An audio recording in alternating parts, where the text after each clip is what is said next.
I Cloud. don't know. Well, actually, not this part, actually.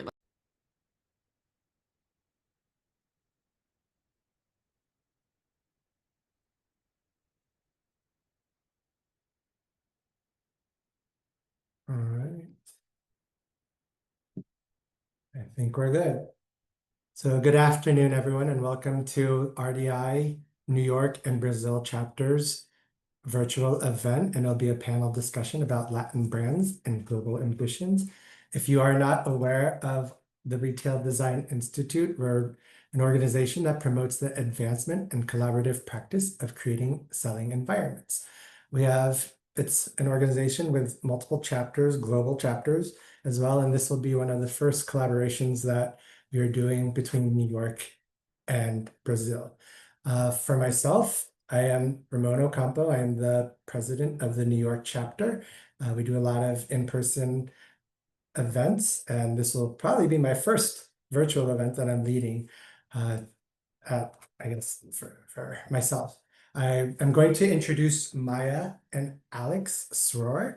They are the co-founders of Azulu and Saint Dom, and they reside in Bogota, Colombia. They're going to be presenting Azulu and Saint Dom. Right now, I'm going to introduce you to Renato Fragnani, and who is the president of the Brazil chapter.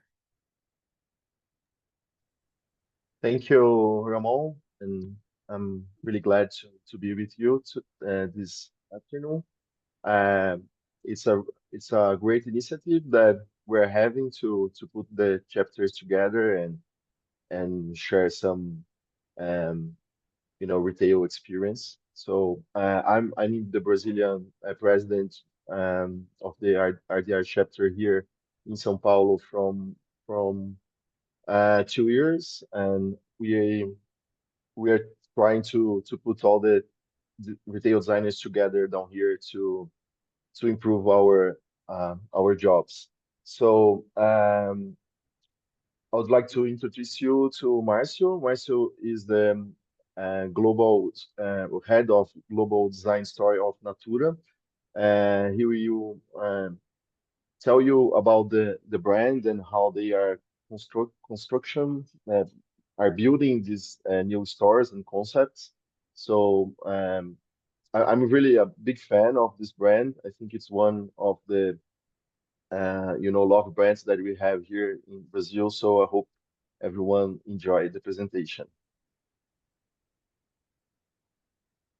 Also, Ramon, I'm sorry. I would like also to thank you for the opportunity and to thank the Cynthia, our international president, to put us together. And also, I would like to thank you, Thiago. It's a director from the IDR Brazil also, and that help us to put this up. Yeah. Thank you very much. All right, so we will first kick off with Maya and Alex of Azulu and Saint Dom. Thank you, Ramon. Thank you, guys. It's a pleasure. We're really excited to be a part of this webinar, and we're happy to present this opportunity to present our brands in Colombia. As Ramon mentioned, we are Maya and Alex, and we're co-founders. We own and operate two fashion businesses in Colombia called Azulu and Saint Dom. Azulu is basically an advanced contemporary fashion brand that's a heritage brand in Colombia that has different retail points of distribution within Colombia as well as in the United States, in Miami, and it's currently in the process of expansion. And then Saint Dom is our multi-brand concept store that is primarily focused on Latin established and emerging brands with the greatest focus on Colombian brands. So we are doing a little presentation about the two brands so you guys kind of learn more about us. Okay. Wait, one thing I forgot to mention is that we're doing a Q&A session after the presentation. So please start sending your questions in the Q&A under the Q&A tab. Yes, of course. So this is Azulu. Azulu, I don't know if Alex wants to talk about it. Alex and I met actually in New York. This is how I know Ramon. Ramon was my roommate many years ago in New York. And Alex and I met while working together in Ralph Lauren. I was designing for Purple and Black Label, and Alex was in the graphic design department. And Alex also, his family owned a chain of stores in Colombia called Salomon. These stores started in the 80s, and they were, it was a completely different brand from what you see today, what Azulu is, but it was basically more of a fast fashion chain of stores that was focused on resort wear and linen clothing. And they had their own line, but as well as imported other brands. And everything was produced in China. So when Alex and I initially came to Colombia, Colombia just opened its doors and started to bring in all of these massive big brands from outside, including Zara and H&M, and it was hard on most of the brands, local brands. So many of them were getting out of business, and Alex and I came in to just kind of revamp the family business, give it a new point of view, start a new brand, in a sense, give it a new aesthetic, something a bit more global, something a bit more focused on identity instead of trends. I don't know, do you want to talk a little bit about? Continue, you're doing well. So what we first started, since this was a family business, which is always a hard thing, right? We decided to start separating a bit into different groups of brands, right? Alex and I had already a background in luxury, which was, I worked for Stella McCartney, we worked for Ralph Lauren, and just other brands in New York. So we decided that it would, make more sense to turn Azulu into more of a luxury, advanced contemporary brand, and leave our other two brands, which was accessories and more lower end, to be run by Alex's brother, right? So we separated that, and we started Sandom, which as we came in, we ended up finding a lot of talent in Colombia with Sandom. So that was another project that was surfacing around the same time. What we also found very difficult is producing in China. The prices, were better, but then at the same time, we were never such a massive brand where thousands and thousands of units would make a big difference. So like what we ended up doing is started slowly to move our production to Colombia, right? And it was definitely a very hard and long process because Colombia did not have this. They were not used to producing luxury, not used to the type of quality control. So it took us a while, but slowly and surely we moved all of our production to Colombia. Our emphasis was also on reducing our retail footprint, since we had too many stores all over the place. And now the brand was not this massive brand that you could find on every corner. The idea was to make it seem more precious. So we kind of ended up separating the brands and lowering our retail footprint in Colombia, making nicer stores, making more exclusive luxury product. And that's how it kind of in 17, 18 is when we launched Azulu fully as a new rebranded Colombian brand, right? With a focus to sell outside and to grow our brand outside. Mm-hmm. COVID, we can start talking about. Sorry. So COVID started and Colombia was going through a really rough time. It was very different from United States, whereas in United States, a lot of these brands had help from the government. Colombia didn't have any of that. So our stores were closed for 9 months, basically all of them. And the government, and we had to keep paying everyone as if, you know, we couldn't get rid of staff, we couldn't lay off. It was a really difficult moment. We ended up going to Miami to for actually just to get away for a few months. And in Miami, we ended up finding that it was a little bubble. It felt like COVID didn't exist in Miami. It was incredible. We have a home close to Aventura Mall. So we ended up coming to Aventura Mall and we couldn't believe it. Like nobody wore masks. It was packed full of people. Everybody was shopping. So we're like, okay, well, this makes sense at this moment to start expanding into the US market, right? There was opportunity and we thought that we had something interesting going on. Initially, actually, we were going to venture into the US market with a Sandom, our other model, but we found out that thank God we didn't, because it's not the same as starting a business in Colombia. That same business in the US would have been really difficult. So we ended up signing with Aventura Mall and later on with Brickell City Center. We opened 2 stores. This was in 2020. And it's been great. We obviously, in the beginning, we ended up signing a pop-up, what's it called? License agreement lease to test it out. And the mall was they were very happy with our performance. So were we.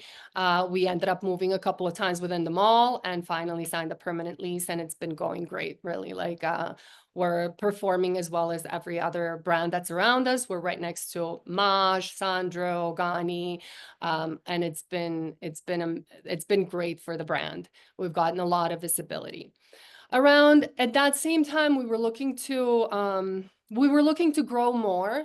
But what ended up happening is that we thought that in order to start opening new markets, we needed to do more market research. And honestly, before COVID,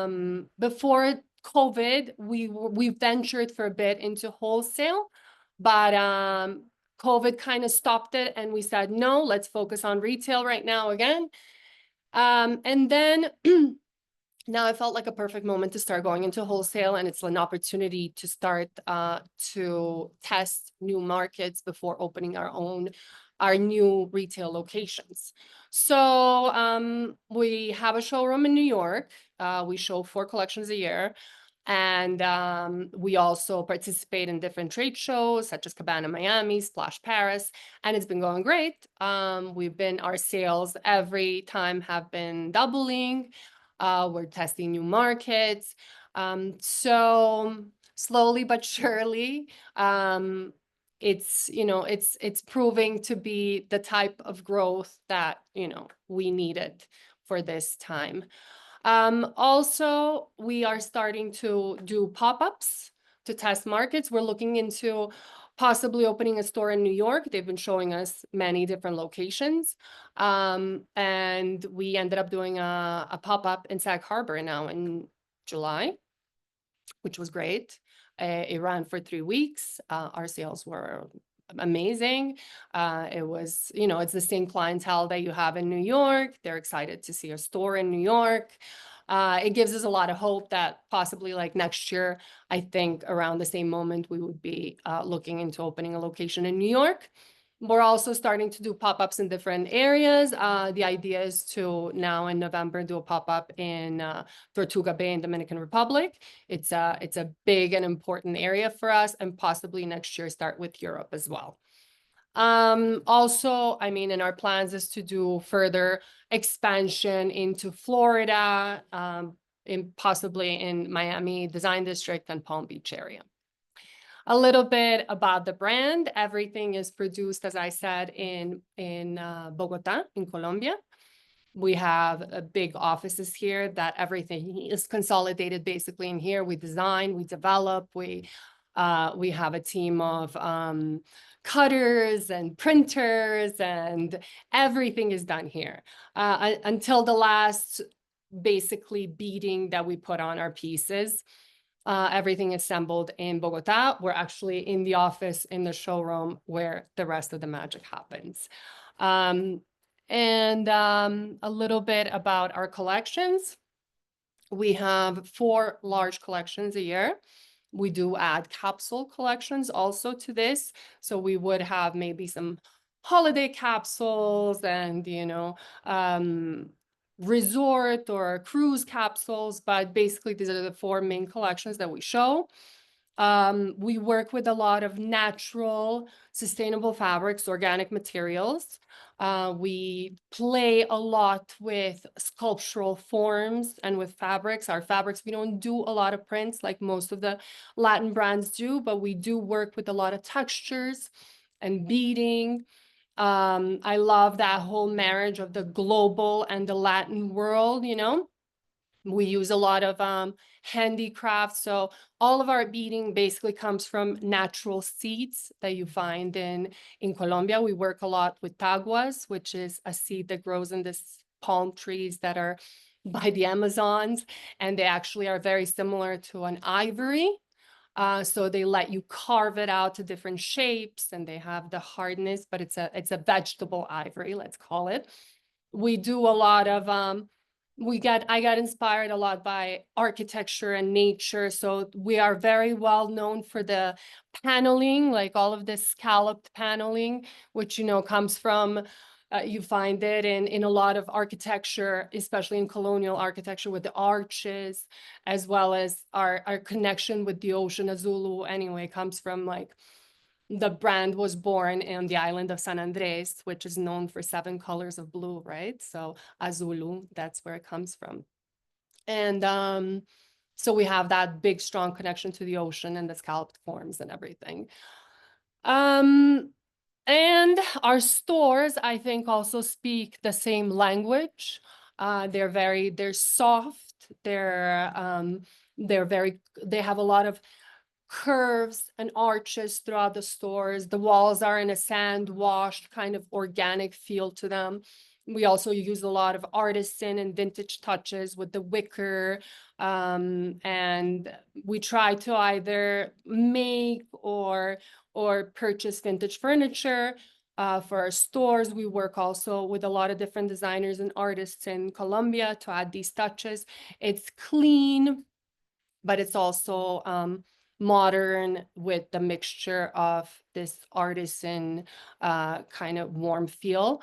Always plants, always green touches, tropical, either in succulents or more of palm trees, plantain trees, that kind of a thing. So that's more or less what Azulu is nowadays.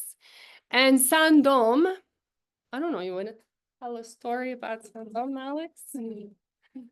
Well, Sandom was when we created Sandom, it was the work.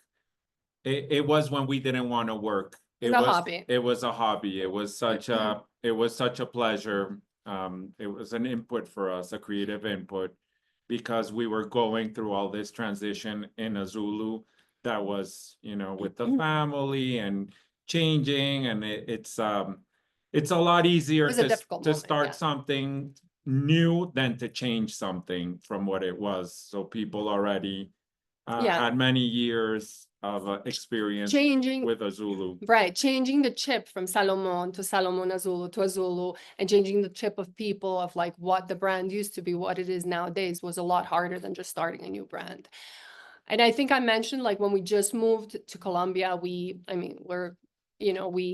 kind of ended up in that whole world of fashion and art and met a lot of creatives in the world of fashion and art here in Colombia, and found so much talent that when we found this house in Cartagena in 2014, like, it just made perfect sense to bring all this talent under the same roof, because none of them had any like exposure, most of them. And at that same time, Cartagena was becoming like kind of like the window to the world, right? It was becoming this jet set city where like people were finally starting to come in. Nowadays, you go to Cartagena and it feels like it's Disney World. It's like groups and groups and groups of people. But before, it wasn't like that. 10 years ago, this was just starting out.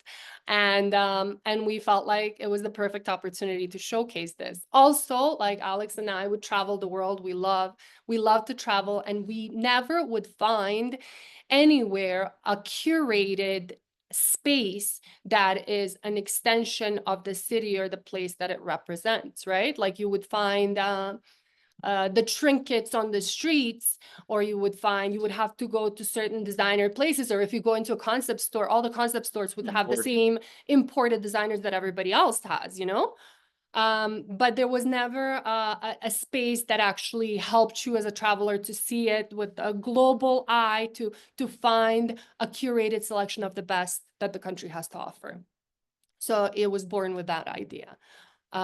We took this house, we completely restored it. It's a large house.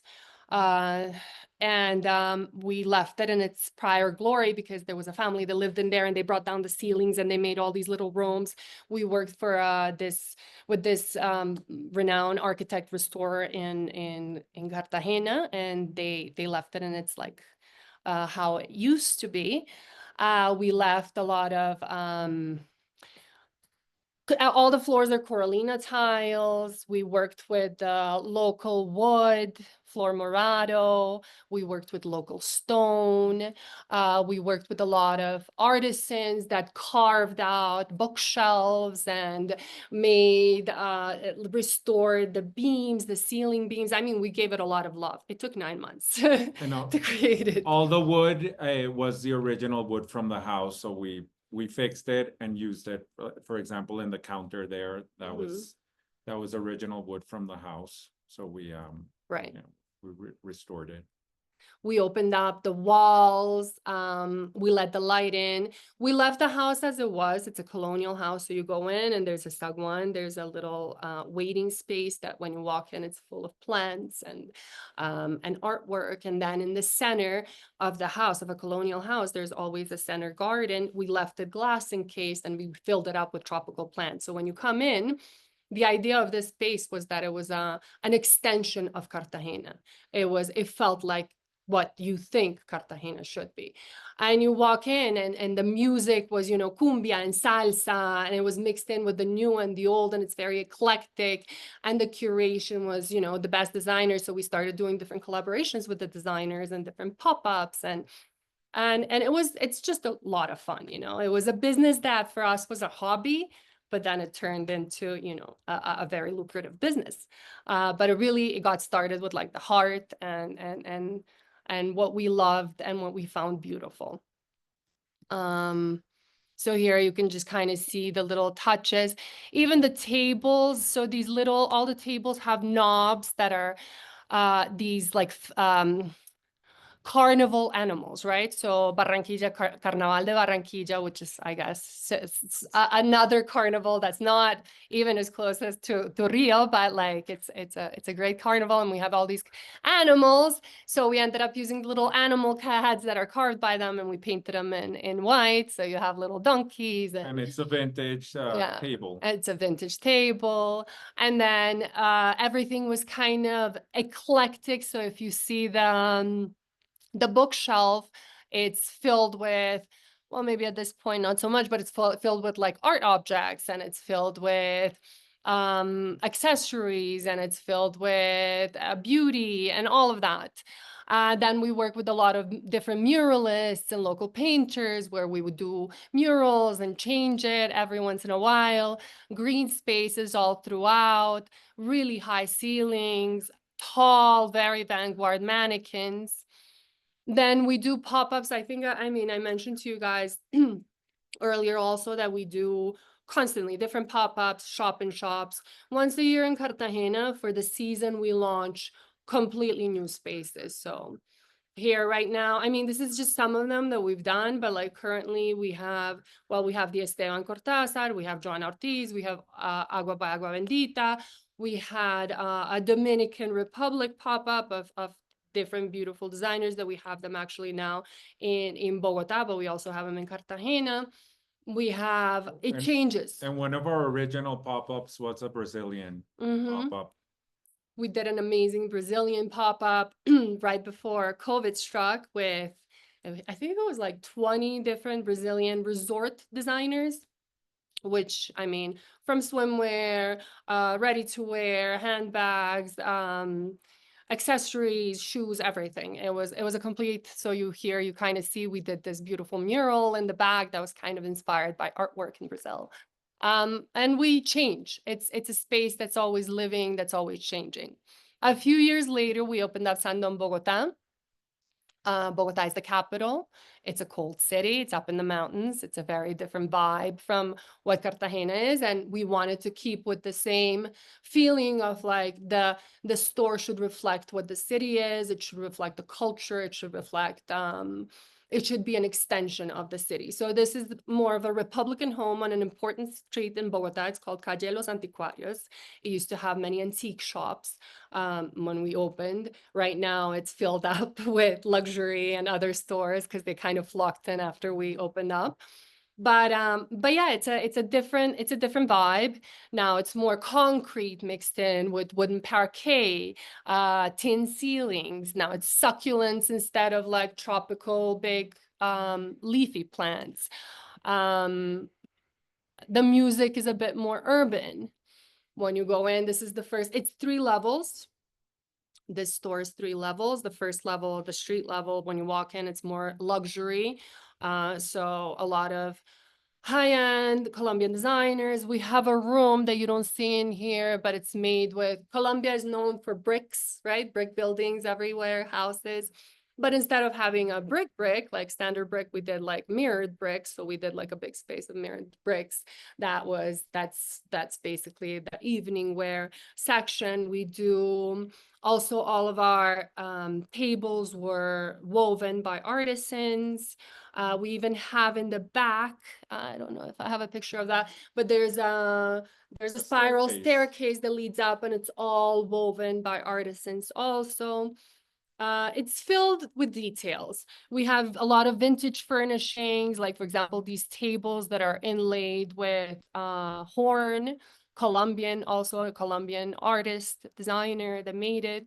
Again, the library that kind of like keeps it all together with the eclecticism of a mixture of everything. Worked with an illustrator to do the wallpaper that was inspired with Colombian flora and fauna. No, it's just a lot of attention to detail. The second level is a bit more urban.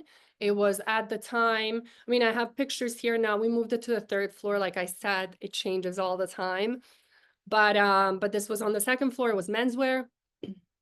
So it's a little more cold and clean, a lot of concrete, black metal, some, tile, also black and white tile, very edgy, like clothing that has a lot of textures to them. Like this brand right here that's called Jubel is an amazing brand from Bogota, actually, that's doing great right now. And they use a lot of like woven fabrics together with leathers, and it looks beautiful. A lot of sculptural elements. So we put art in, work with artists, different artists.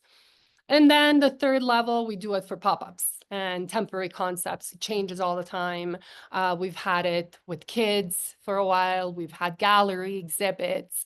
We had a gala with the Museum of Modern Art in Bogota. We did almost every year we do a gala pop-up. So people come and buy dresses, and all these Colombian designers actually make these special gala dresses for the Mambo Foundation, and people buy them to go to the gala. We did an area of like resort wear. It was called La Playita. And also homewares, furnishings. It changes all the time. Actually, this year we're going to do a health and wellness area.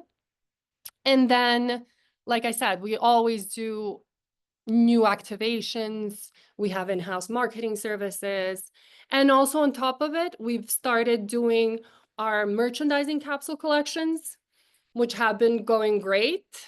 People have always been saying like, oh, I love San Doma. I wish I could just take something with me. So we started with like little baseball hats and this and that. And now we do capsule collections. So we'll do like pajamas and sets, funky sets, and it's all inspired in something Colombian, but like very modern. So for this here specifically, we did this toile de jouet print that was different regions of Colombia. And we mixed it up and kind of funked it up and made all these sets and kimonos. So it's growing, you know. This year we also want to take out our scents, so we're working on different scents for the house and maybe perfumes. We're starting to work with some designers from here, perfume designers. And yeah, that would be our two brands that are made with a lot of love and still growing. Definitely still in, not so much in diapers, but like toddler style, let's say. Still a way to go, but we're very proud of them, and everything that we do, really, we do it with a lot of love. I think that's key. Thank you very much for that. And with that, I guess we will now have Marcio Temperini of Natura.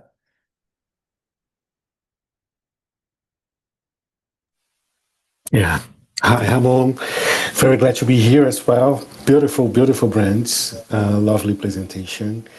I'll share mine with you guys and talk a little bit about Natura.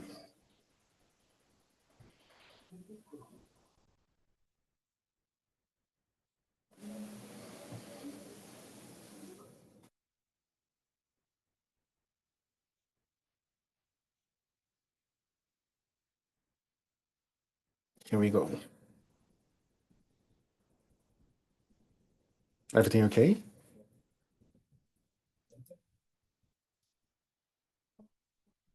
Yeah, can you hear me?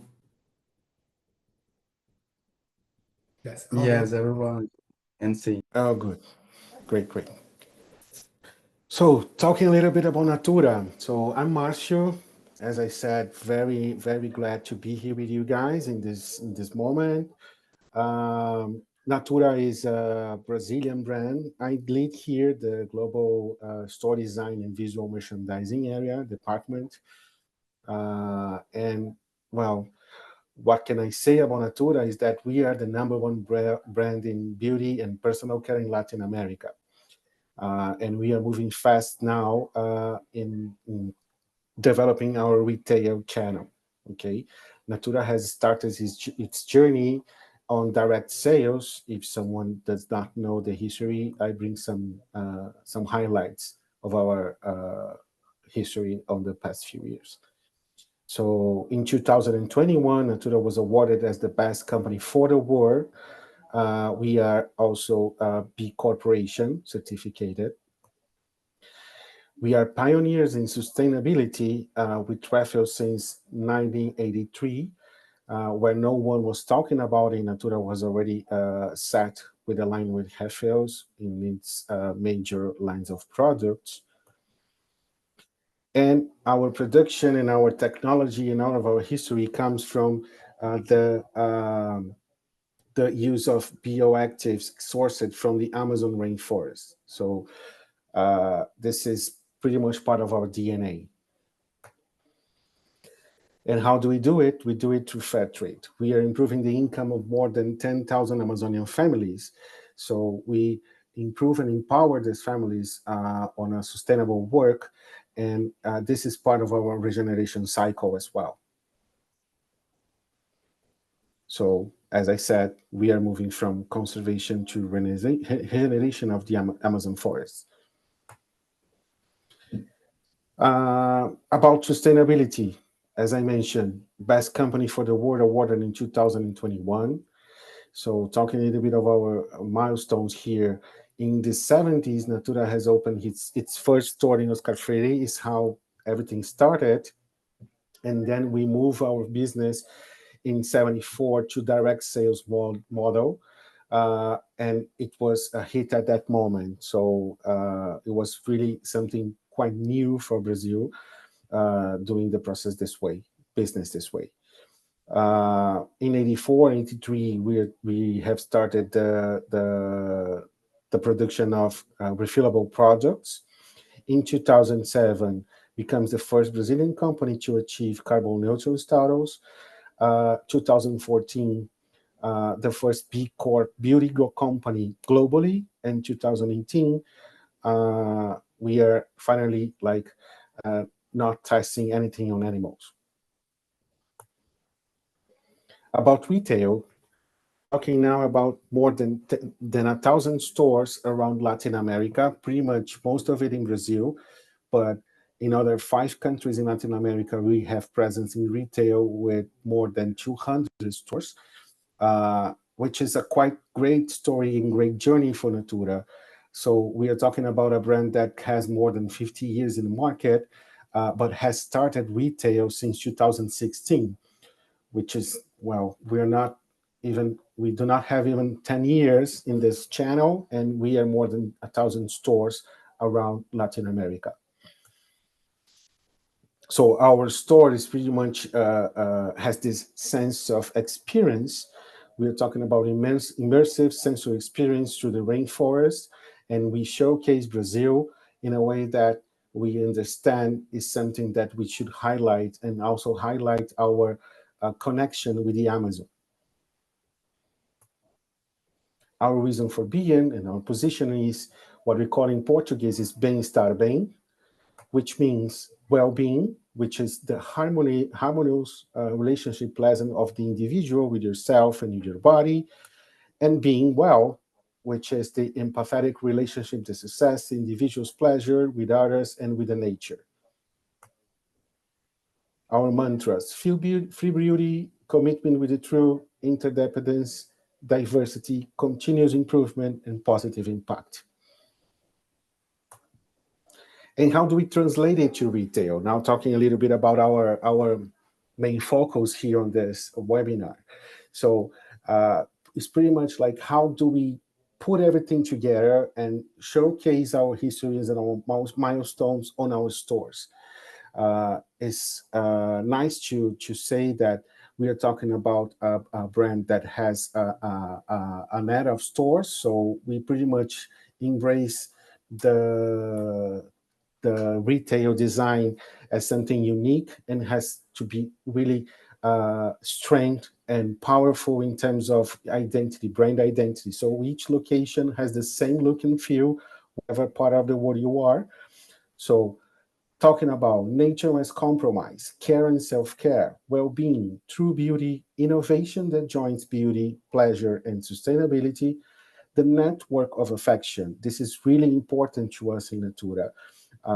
Just remembering here that we are talking about a company that grows with consultancy. So we are talking about those ladies selling our products from catalogs, and they are really important, really an important part of our business, and also has a connection with retail. When I tell you that when we first started franchisee programs here in Natura, our first franchisees was those consultants.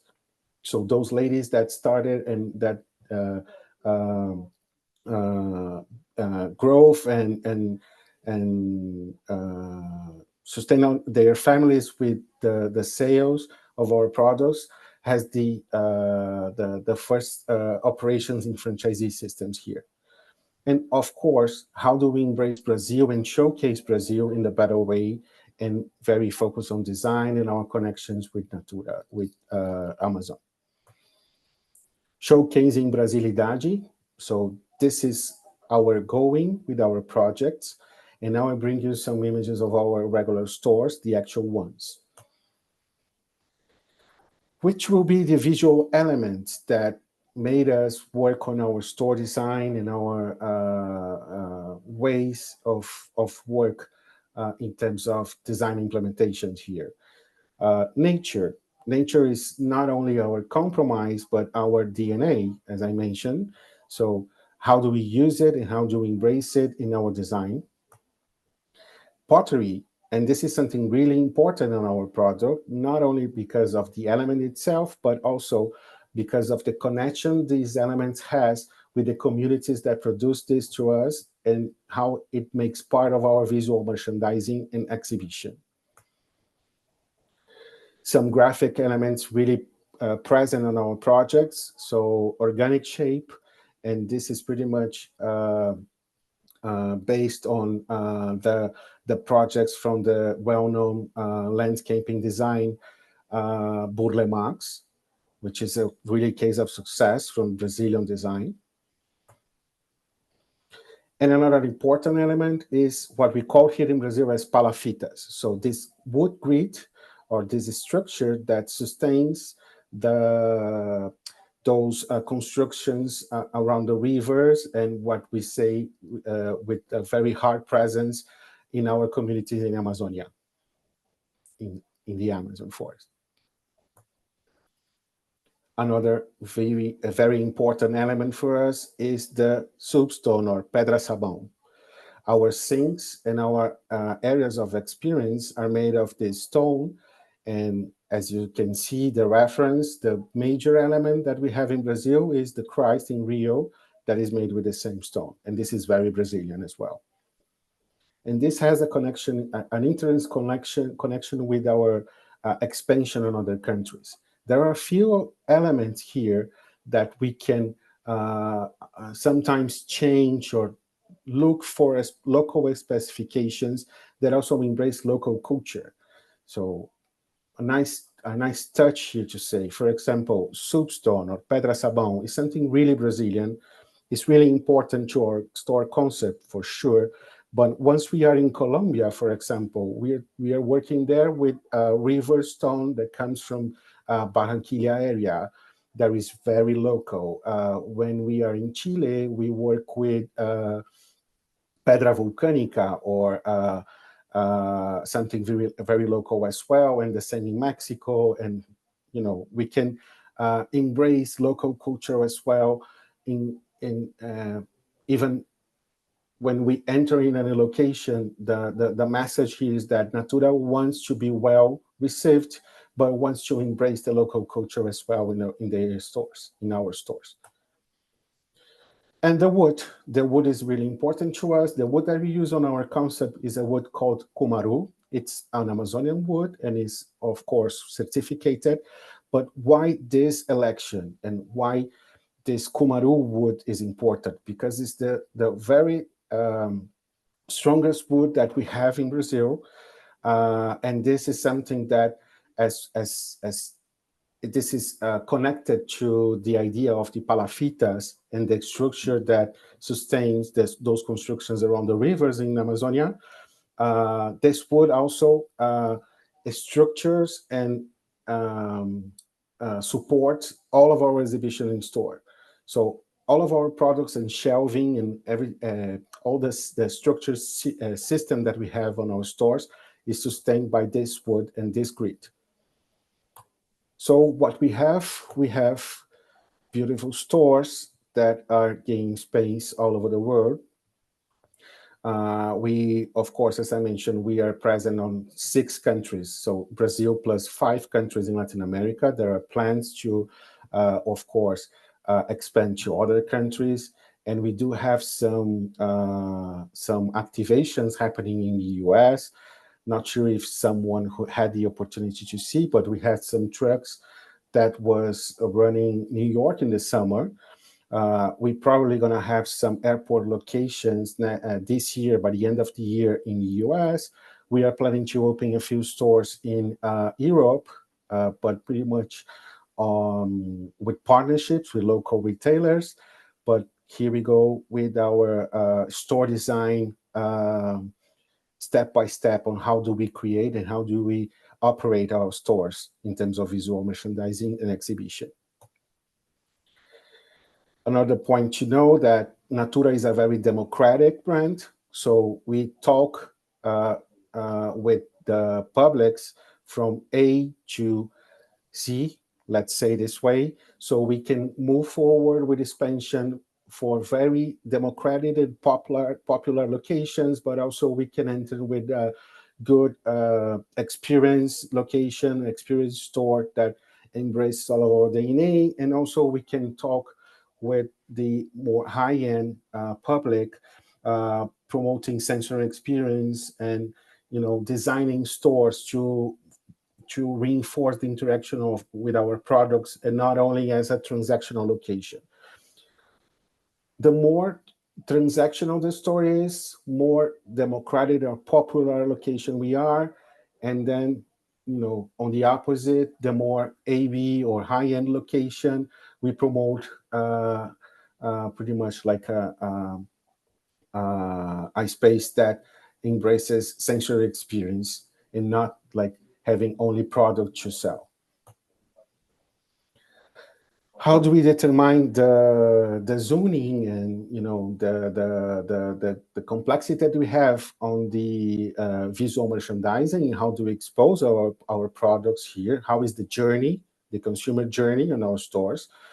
We have this line, this upper line with signage that we connect with our category. So we're gonna have closets for every single category we have on our stores.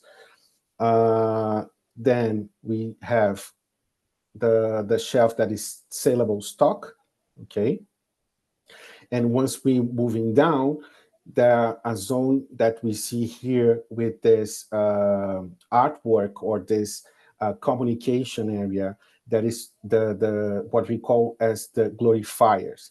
So here we glorify our hero products and we communicate all the claims and all the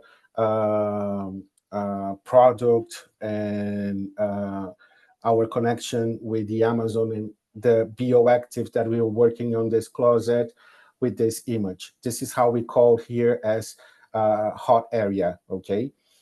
Moving down, what we have is the celebration of the experimentation. So customers can stop here, test our products, prove and feel the essence or even feel the texture of our products. And we have a line that is designated to gift sets.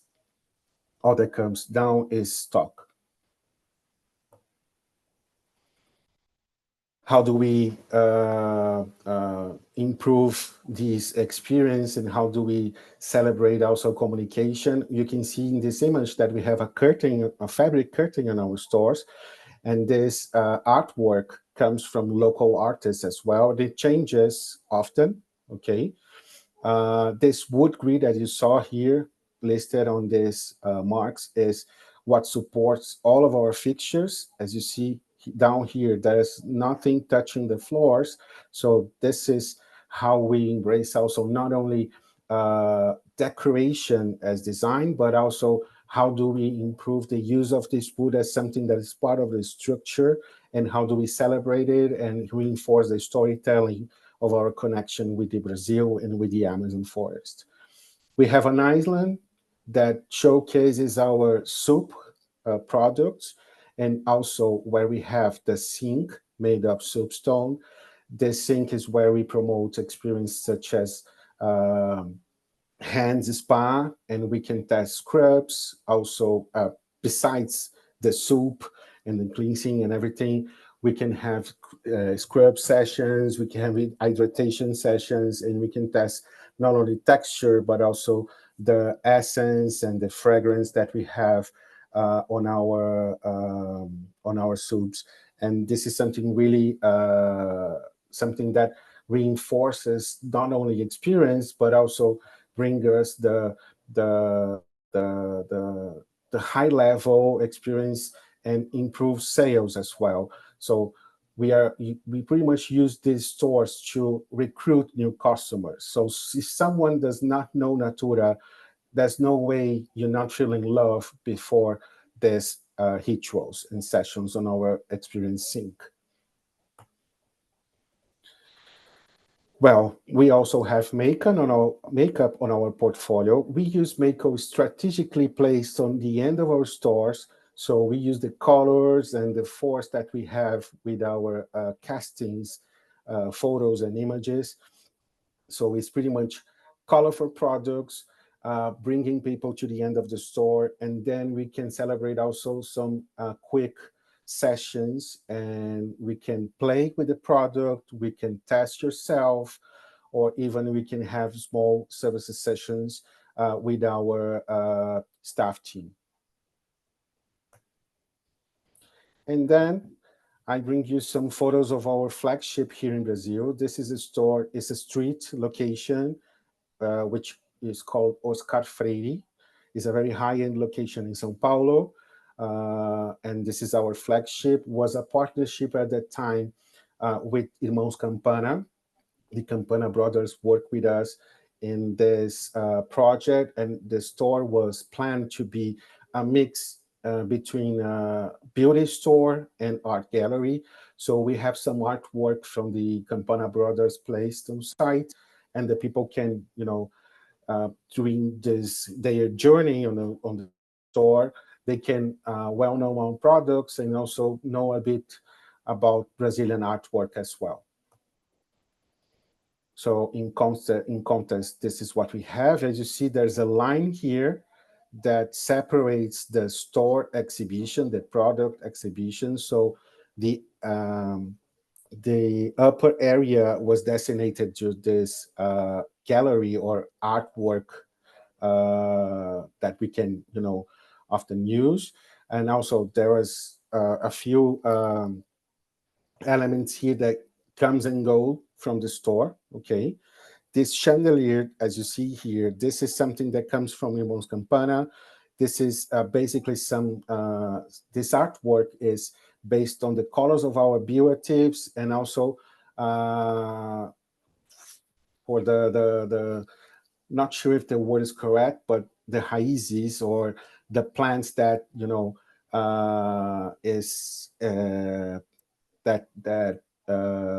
that we found these bioactives in the Amazon rainforest. And we have a area behind the store, which is also a landscape plan and created by Irmãos Campana. Okay, so this artwork that you see on the walls is called Pele, skin, and this is also based on the Amazonian biome. The area that we have some seats here, the lounge, also with the cardboard bench that is a creation of them. And we have this area here, which is an elevator that we have transformed it on our pillar of sustainability. We communicate all of our legacy in terms of sustainability, and also reinforce our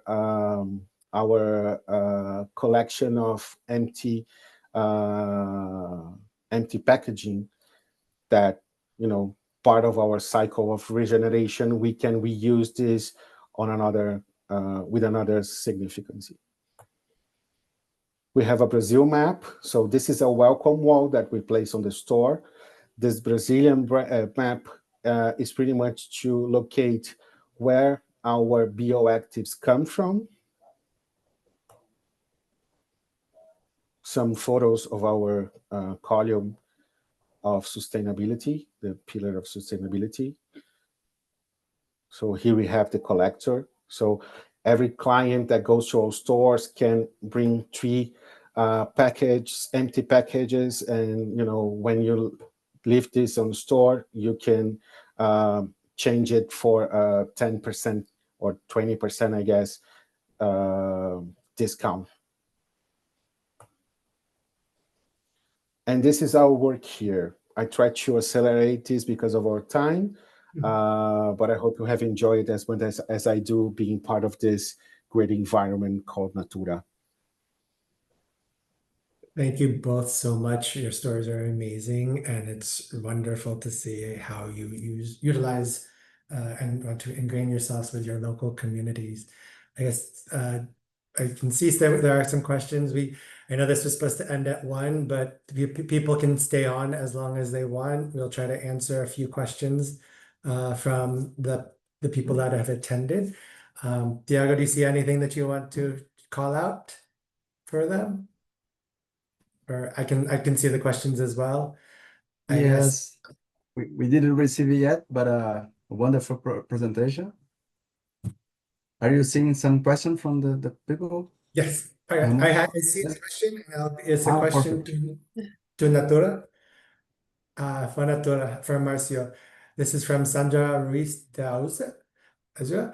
As you expand internationally, how do you envision maintaining consistent sustainability standards while also adapting to the unique challenges and opportunities of different markets? This is a great question, and this is really a good point for us here. Well, we are already experienced this international expansion, and we have a hard work with our partner and our with the countries that we are moving with the expansion, and we develop every single supplier. So pretty much starting with the furniture, and of course talking about wood and natural elements. We also start the first science is starting looking for local and also ecological responsible suppliers and local specifications for the woods. And every single part of our projects talked about natural specifications, even wood or stone or whatever it is. We look for something local and something that reinforces the storytelling. So it's not only like finding any kind of wood, but a wood that makes sense for that country. So we do use, for example, in Argentina, we look for a local specification for a hardwood as well that can support our exhibition. And it comes from a local forest that is called encino. And we do the same in Mexico. We did the same in Colombia. So this is part of our commitments here as well. And the Excellent. next Sandra, level, Marcel, is work with package, no? Change the furniture from wood to package. Well, I think the whole industries need to see how many trashes we have in the world, and we can exchange now or change the raw material to new or circular economy furniture. No?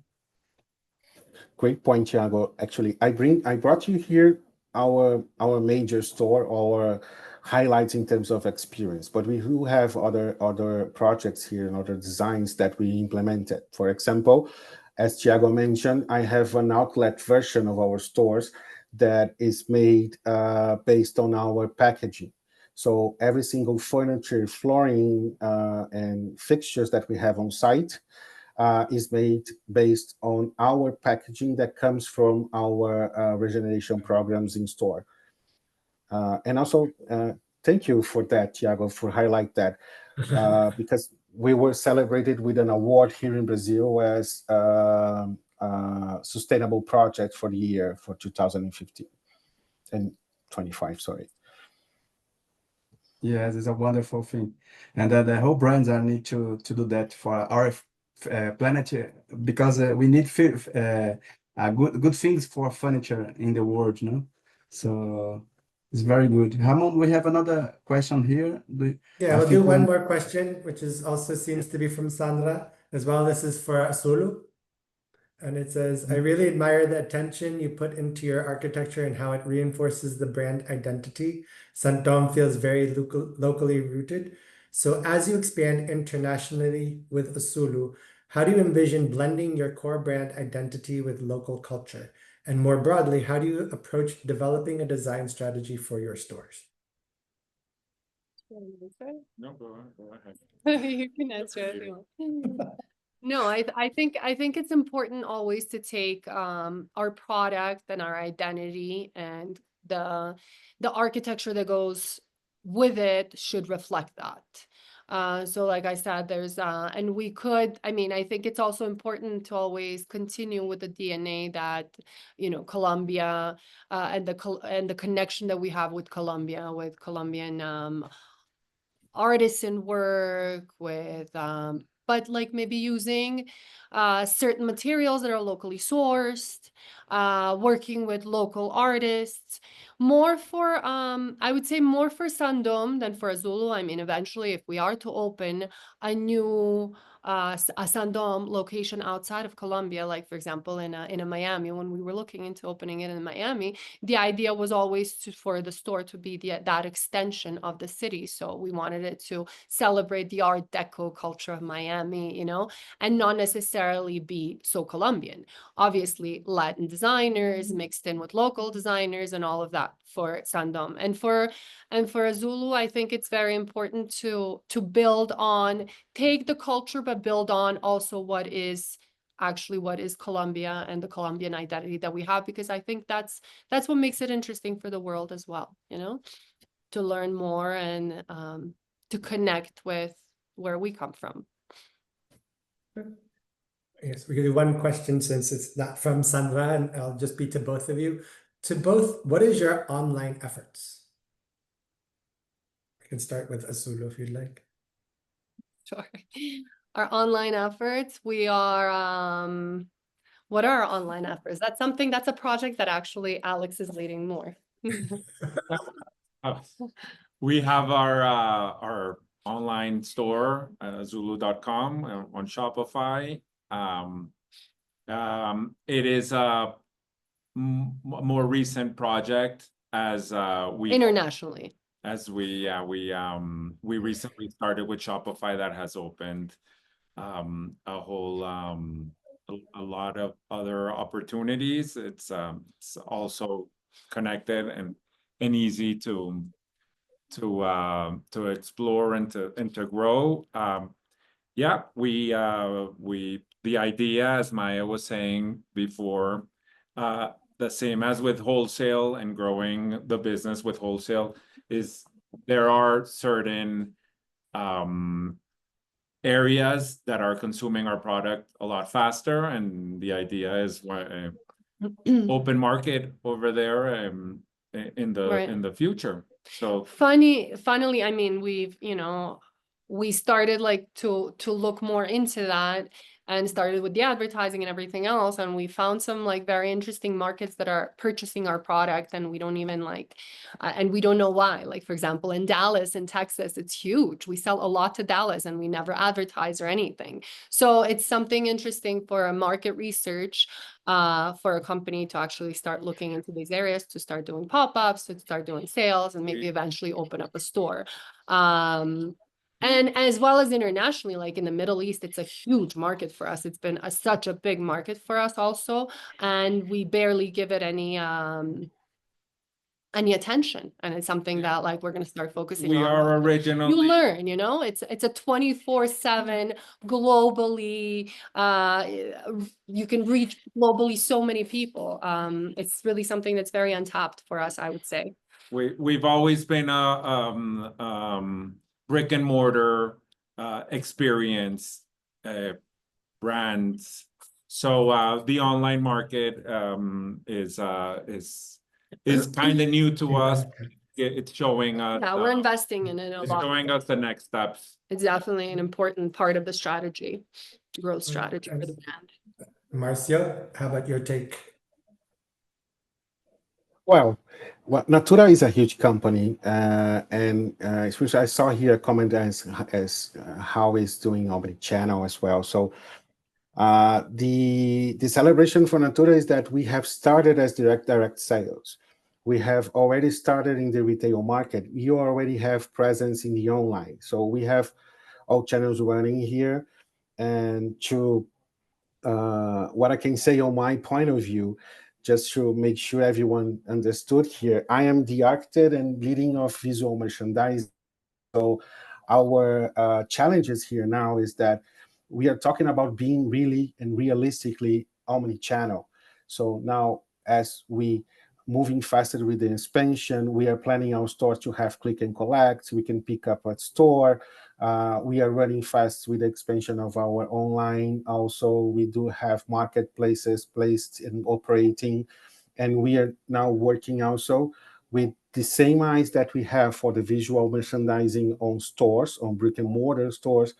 We are having the same eye to the homepage and to the marketplaces. So my job here now is pretty much starting this process to connect all languages and all images and all identities that we have on every single location we are running business, which is a nice challenge, and having fun with this online scenario as well. Thank you. And with that, I guess we'd like to close this event. Or Hanato or Thiago, do you have anything else to say? Or Maya and Alex? I want to say hi to Leo van der Poller, a friend and president of Shop, International Shop. So I want to say hi from Popeye Brazil and Shop too. Thank you to enjoy with us. Thank you everyone so much. Thank you to Marcio. Thank you, Alex. Thank you, Maya. Thank you, Hanato. It was wonderful organizing and seeing your impressive brands. Thank you. Yeah. Beautiful presentation, Marco, as well. Yes. Thank you Definitely all. copyable. Let's keep in touch, because I'm planning to be in Bogota on a couple of months. So let's keep in Let touch. us know. We should go get a drink and talk, and maybe, Let's see do it. what we can make happen. Because I think it could be Sure. interesting to do something with Sandom and Natura. Thank you. Okay. Thank you. Thank everyone. you all. Everyone. Good to meet you and see you guys. Bye. Bye. Thank you. Bye. Bye. Good week. Good sales for everyone. There you Yes. go. Yeah, that's Very it. It's all about it. It's Bye. all about Yeah. it. Bye bye. Guys. Bye, guys.